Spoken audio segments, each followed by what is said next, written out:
in boxing. Woo! Man in boxing. Led the Flair Cops. Shout out to Goodfellas Sports TV. Woo! Don't forget to check out our sponsor, The Health Blaze, at thehealthblaze.com. 100% all natural products from lotions, soaps, foot soaks, bath bombs, and much, much more. Use the promo code Goodfella1Boxing. Tell them your boy CJ Goodfella sent you. Get 18% off. We out.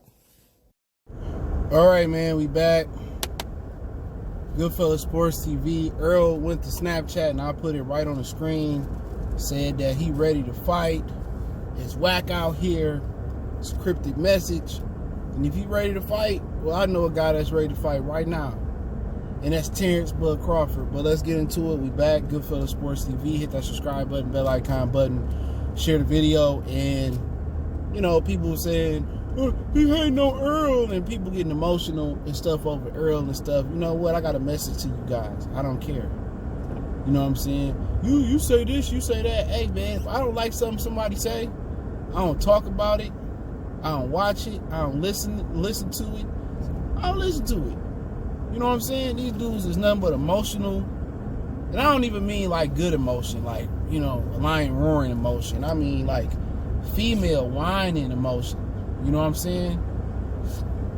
But Errol Spence, before Wilder and Fury 2 happened, he said that he was going to enter training camp and start getting ready for his next fight, but he didn't have a fight date. Now, I asked behind the scenes what's going on with Errol Spence. I haven't got a rebuttal yet. Now, what he mean that it's whack out here and he ready to fight? I'm not sure. You know, people get mad at me because I'm telling them that this individual turned down the Manny Pacquiao fight. Now, I know I got that from a strong, like the super duper strong sports source. Even before he turned it down the second time, I knew he turned it down. Now, he went on TV talking about no tune-ups. I'm ready for Pacquiao, I'm ready for Danny Garcia, and Brian Kenny said, what about Bud? And he said, you know, yeah, I take Bud too, but we know he don't want that. And people get mad because I'm telling the truth. And there's so many people that came back, you know, on the slide tip and said, man, you know, you got some good sources. How you know all this, that, and the third about Errol Spence? You know, it's people saying, well, Errol ain't in the club, Errol ain't doing it, man. Like I said before, this dude is a walking time bomb. You know what I'm saying? Like I said, I had people, you know, that work in Texas, that work for the police force coming back telling me stuff. People say, you working with the police, man? Like, one thing I'll tell you this, man. I ain't never said I was no street nigga. So if I was, I had communications with the police about Errol Spence. Hey, it wasn't like that nigga was on the job. He hit me up on the radio. No, it was through another person that told me about that. What happened with Errol Spence, and he almost got into a fight with some Hispanics at the club a minute ago. You know what I'm saying? The night that he was dancing with that boy. Then, you know, once again, people, like I said before, I don't make nothing up. I don't have to. When they said he was drunk at Wilder Fury 2 in the lobby at 4 in the morning at MGM Grand, I think they said it was. Like I said, I ain't got to go out my way to make shit up about this man. Like I said before, he said he ready to fight. He turned down the Pacquiao fight. Pacquiao went to Al, said I really want this fight. He turned it down again, you know, rightfully so. You know, now is there some inconsistencies there as far as, you know, him saying, I want anybody, no tune-ups? Well, shit changed. A lot of things changed as far as, you know, maybe in camp, some ain't quite right. They kind of did some pre-workout stuff and they seen, yeah, we not ready. The timing not there. Maybe the back not responding. Maybe something ain't responding well and they kind of want a little bit more of a soft touch. That's cool. You know what I'm saying? Like I said, all these fighters contradict themselves. Well, Wilder contradicts himself is why I don't like Wilder. AJ don't. Fury don't. You know, a lot of these dudes contradict themselves. I'm not mad. I'm not mad at it. He the one that said no tune-ups. I want Manny Pacquiao or Danny Garcia. And, you know, when it came time, things changed. They had to make adjustments in camp. Derek was probably like, you know what? I don't think that's the fight we should do right. Let's get a little tune-up, and then we'll go into a Pacquiao fight. Now Pacquiao is gone. Pacquiao signed with McGregor Management. He had talks with the Zone. Obviously, he having talks with Top Rank about fighting, Terence Crawford. And it was also talks about, you know, Terence Crawford fighting Pacquiao in the Zone in Saudi Arabia in the middle of the year. So it's a lot of different things going on. Pacquiao was fighting twice this year. And the chances is, you know, if he worked with another management team, I don't think Errol Spence getting that fight, especially if Errol Spence come back in this next fight and he look like a total beast. Pacquiao wasn't taking that fight. We know Pacquiao was an opportunist. I know for a fact when Errol Spence, even when you say whatever you want to say about him fighting Shawn Porter, like I said, I don't tell half the truth. If I know the entire story, or if I end up getting it wrong or misunderstanding, I come back and I say it. But I know for a fact that Pacquiao was willing to unify with Shawn Porter if he beat Errol Spence. He was willing to fight Danny Garcia. He was willing to fight Mikey Garcia even after Errol Spence won. It wasn't even known if Danny Garcia was going to take the fight. Garcia seen an opportunity where Errol Spence seemed like he had a chink in his armor versus Shawn Porter. All right, so he elected to take his mandatory shot. That's exactly what happened. Manny Pacquiao didn't want it until he got into a car accident. Not gonna sit here and throw salt on the man's name. So let me clarify that while I got a little bit of time. People, they select when they want to hear things what I say. They select when they want to hear things that I say. So he moving on from that. So I don't know what his ambitions is at this point. Is the Pacquiao fight still possible? I don't think so. And I heard he's supposed to be fighting Danny Garcia. Now with him saying it's whack out here, I don't know if Danny Garcia pricing himself out. Hopefully I find out a little later or down the line. I don't know if, I don't know what, if it's Shawn Porter or he having a tough time finding an opponent. What I can tell you is May 16th, Qdoba and the guy who beat Luis Collazo, the IBF mandatory, and Sergey Lipyets is fighting May 16th for the IBF interim title because the IBF gave Errol Spence a medical clearance and they gave him an exception to fight his mandatory and Danny Garcia. So after Errol Spence's next fight, he got 90 days to fight the winner of Qdoba and Lipyets. But what he's saying is whack out here complaining that he can't get a fight. Don't know what's going on. I know Mikey Garcia complained that he couldn't get a respectable fight. PBC lined up several tune-ups for Mikey Garcia. He wanted a tougher fight. He didn't want an easy fight.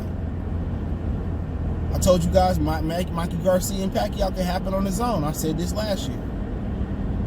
So everything that I'm saying is coming full circle. You know what I'm saying? So, it is what it is.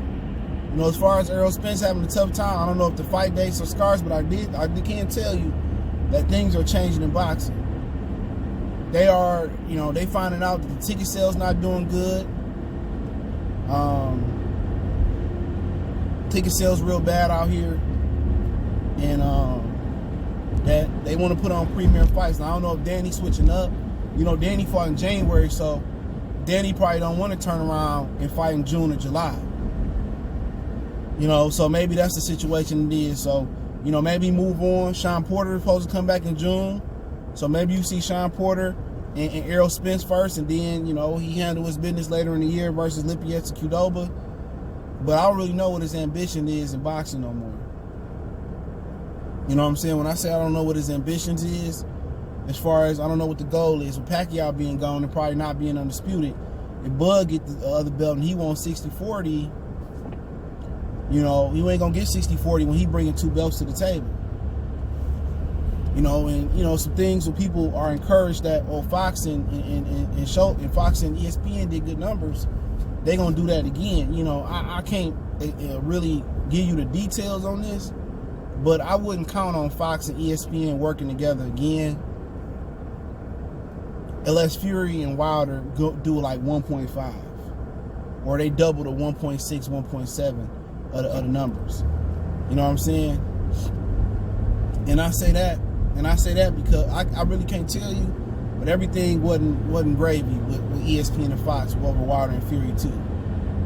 It didn't click like people think it clicked. It wasn't nothing to do with Al and Bob. It just didn't. There was a lot of other things going on with that. Okay, there was a lot of other things. So, like I said before, I'm not optimistic about that fight happening. Unless somebody willing to fully cross over and go to a Pacific network. But maybe with the numbers that Fury and Wilder 2 did, 850,000. Maybe things change. Maybe bygones can be bygones off of that, but I really wouldn't count on it count on it, but I don't see that fight happening, especially if Pacquiao gone and undisputed off the table. But for Errol Spence, don't really know what the complaint is about. You know, what fight he can and can't get, or if Danny want to fight him, or if Danny, you know, Danny Garcia don't fight that quick. Danny Garcia fight once or twice a year. So to get Danny to turn around, what that really was like February, late January, February, to get Danny Garcia to turn around and fight in June and July, Danny Garcia had to go right back in camp. Danny probably ain't trying to come back until September, October, November, December. I'm telling you.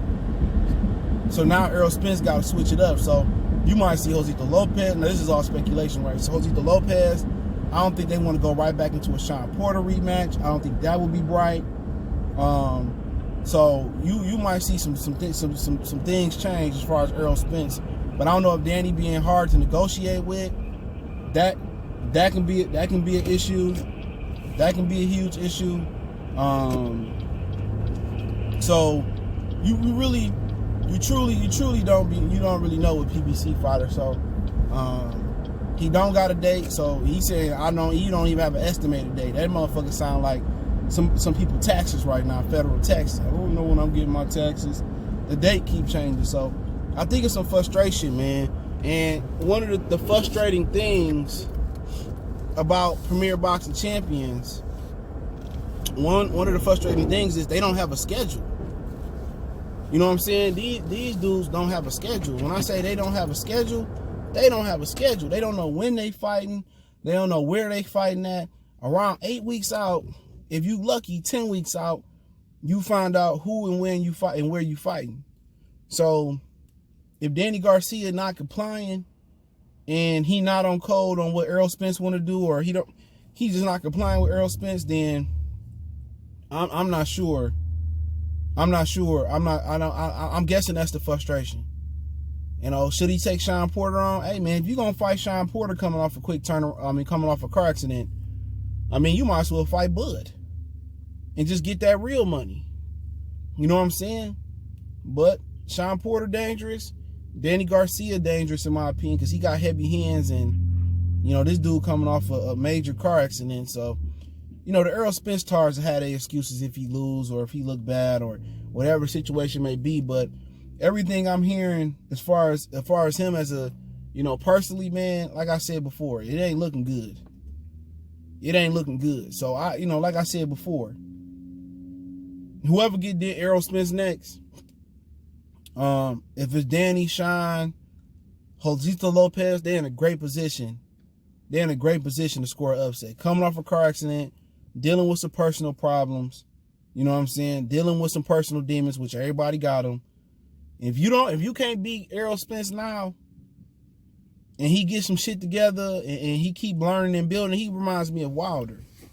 You know what I'm saying? When I say he reminds me of Wilder, they both babies in the game. Errol started boxing at 15. That's late in the game. Not super late, but Wilder 20. He still can get better. If he physically can recover from physically 100% cover, Crawford is Crawford. You know what I'm saying? What you get is what you get. It's like when you go to a restaurant, you order the same shit. Chicken fattoush, chicken parmesan, spaghetti with meatballs, whatever. You go to McDonald's, you go to a consistent McDonald's, you get a number one, whatever the fucking number one is, McDonald's. You go to the same McDonald's, it's consistent. You know what you're going to get. That's Bud. Now, have we seen the best of Bud? I think the best opponents bring out the best. Errol Spence is still, Bud is like, we know what he is. He's a known commodity. You know what I'm saying? Fury, a known commodity. Wilder, a known commodity. For the most part. While Errol Spence is he's still learning on the job. He still can get better. But if he don't get his personal life together and kind of get some things in order, like I said, man, best opportunity to get him is now. Not just because of the car accident, but hey, it is what it is. Let me know what you guys think. Don't forget we on Facebook, Instagram, Twitter. Reach out to the email if you got business, question, inquiry, sponsorship, video requests. Keep sharing the videos. Want to make a donation to the channel? That link's in the description. Best way to donate is share the video. And to all the Errol Spence dudes out there that don't like what I say, I don't give a fuck. Like, people think they can censor me or, oh man, I could scare him. Look here, dude. One of you little niggas, man, with the Charlo twins tell Javante, he said, I'll grab you by your nostrils and pick you up off the ground. Everybody sound good. You call in to a nigga radio show behind the scenes. It sound good, nigga. It sound good.